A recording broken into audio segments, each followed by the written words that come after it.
what we have here. We have 1, 2, 3, 4. And then move around here. And we've got 5, 6 new lines. I'll let you guess down in the comments what you think 6 new hydraulic hoses cost. They really weren't that bad compared to what I thought. You know, I figured they were going to be about $100 more than what they were, so I'm pretty happy with that. I get all my hydraulic hoses from the dealer where I used to work, and I'll put his little card in up here. You can have a look at that. If you're in my area and you need hydraulic hoses, this is the guy to call.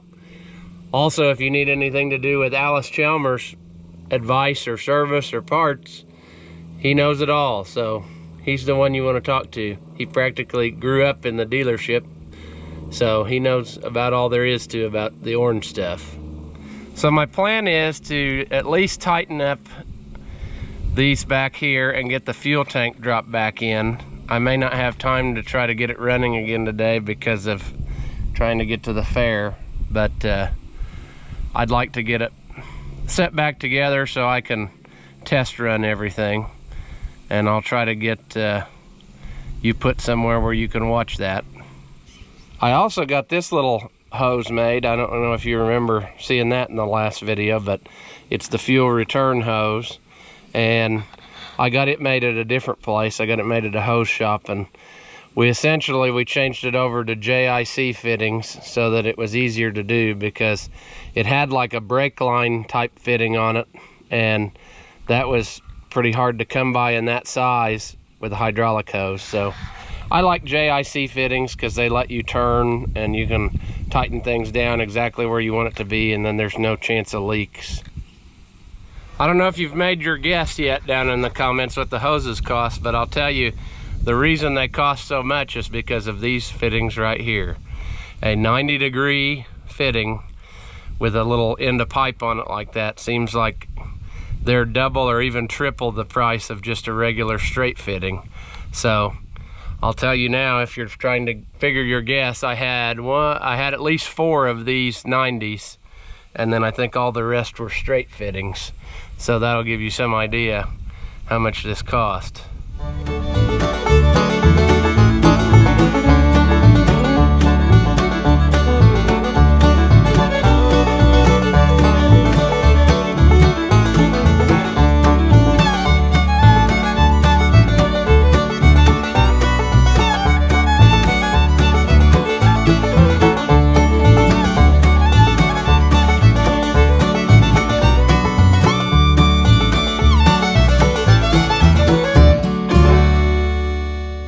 Well, you can see I got those all tightened up, and you probably saw me use the offset wrenches I talked about in the last video.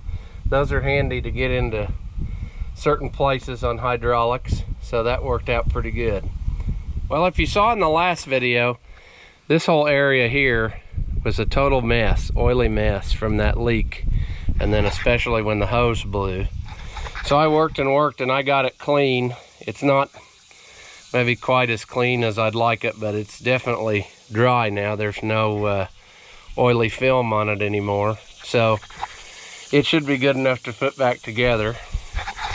These pads here are where the fuel tank rests on, and so I cut some new material here,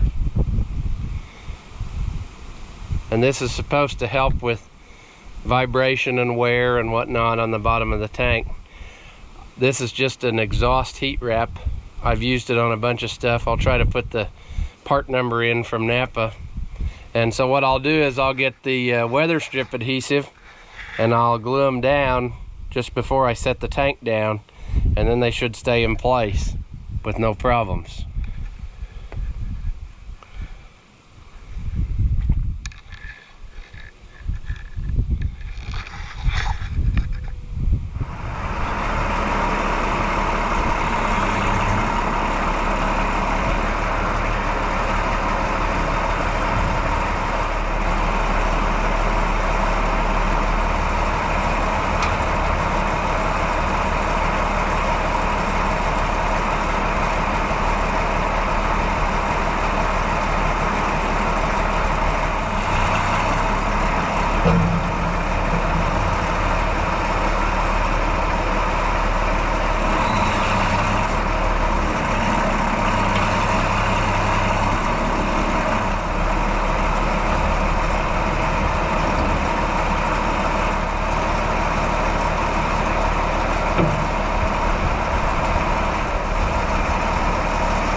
So that didn't work quite as slick as it was to take it out, but anyway, I got it hanging just a little bit above those mounts, and I'm going to use the weather stripping now and glue those pads down. So in case you're wondering, here's the stuff I use. This is pretty good stuff. You can use it on all kinds of things. Gaskets, if you could glue one side of the gasket down, and then like on valve covers, it works good for that. I use it on this. You can use it on actual weather strip like its intended purpose. It works good for that. So we're gonna put these down, and then we'll set the fuel tank down.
Well, I let you go for a little ride there, but I think we're down on it again everywhere, and we should be about right with everything.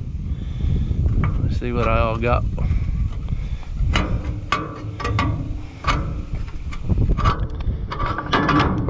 There we go. So we might weather strip these back. You can see here's some of the original material. It's just like that exhaust wrap.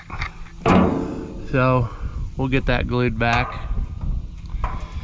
and I'll probably wait to tighten all that down until I test run it, in case I would have to pull this apart again. I don't know why I would. All I need to do is hook up the fuel line and then pump some fuel back in, and I think we'll be pretty well ready to try it. I need to get this return line hooked up, and then the line from the fenders. But other than that, I think it's on its way to being a tractor again.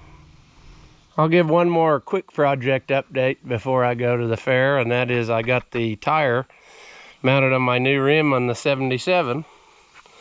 If you remember watching that video, I sold the rim off of this tractor to a guy, and then I bought a pair back because my other rim is not in very good shape, and I knew I'd never find a true mate to it, so I just bought a pair for myself, and he needed a used rim, so he got an almost new one for a lot less than what I paid for these. So hopefully this tractor now will be making its appearance again in videos and doing whatever. Remember, if you like Oliver and White tractors and you want to see more videos, please like and subscribe. Thanks for watching, and we'll see you in the next one.